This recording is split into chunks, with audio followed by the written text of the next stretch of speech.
Right, welcome guys. Today we're going to have a look at year one horizontal SUVAT equations. Um, and this chapter specifically focuses on constant acceleration. So anything we have a look at now, you should only apply it if the question specifically mentions constant acceleration.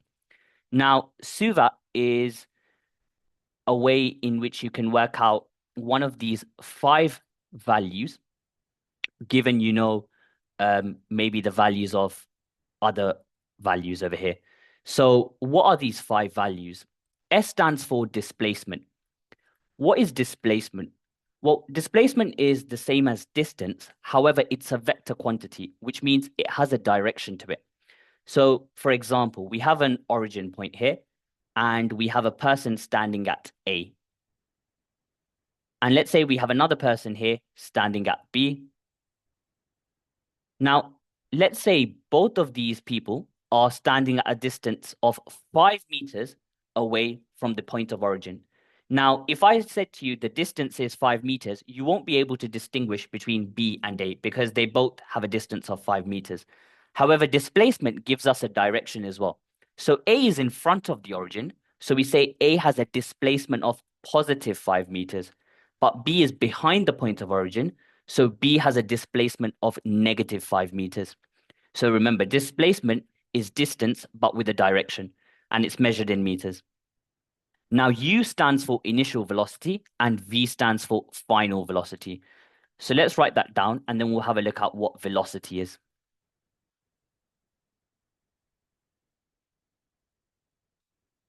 And their units are meters per second.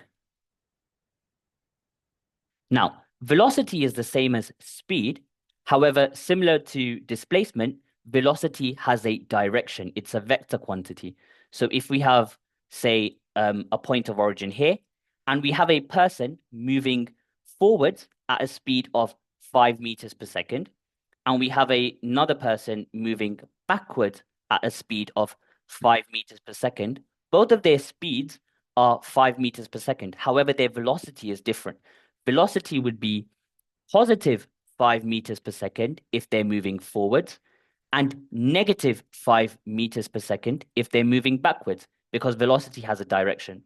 Now, A stands for acceleration, and acceleration is measured in meters per second squared. So acceleration is the change in velocity over a certain period of time. So let's say we have a particle or a person starting at point A, and they travel till point B. Now at A, their speed was, or velocity was 3 meters per second. And at B, their velocity was 10 meters per second. Now let's say to go from a speed of 3 meters per second to a speed of 10 meters per second, it took them 2 seconds. So they were accelerating for 2 seconds and they reached this increase in speed. Now, how would you work out the acceleration? You look at the change in velocity, so that's the final velocity, take away the initial velocity, divided by the time. So this is 7/2, and so the acceleration would be 3.5 meters per second squared. And finally, we have time. Time is measured in seconds, and yeah, the unit would just be s.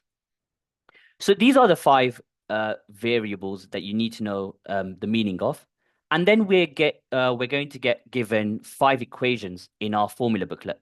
Now, these are the equations. You don't need to remember them. They are given in your formula booklet.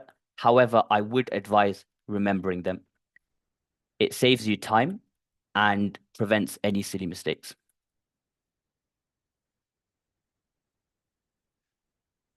U plus AT, and then our final equation, U plus V over 2 times by T. Now, we have these five equations, and these are what we refer to as our constant acceleration formula. Now, we have five, and each one is different. Each one's different because each one has a different combination of four different letters. So this one makes use of S, U, T, and A. This one makes use of S, V, T, and A. This one makes use of V, U, A, S. And this is V, U, A, T. And finally, we have S, U, V, T. So as you can see, each one of these formulas uses a different combination of letters. Now, in your exam, you're going to be given a question where they might tell you the value of three of these variables. So let's say they tell us U is 5, they say A is 7, and they say T is 3. So we're given the values of U, A, and T. And they want you to work out S. So they want you to work out the displacement given the initial velocity, the acceleration, and the time for a specific journey. So you need to match these four letters with one of these equations. And it's the first one, S equals ut plus a half at squared. So you would use this equation to answer the question. So this is everything you need to know in terms of the content. We'll have a look at how to apply what we've just learned in our exam questions in the next video. Thank you.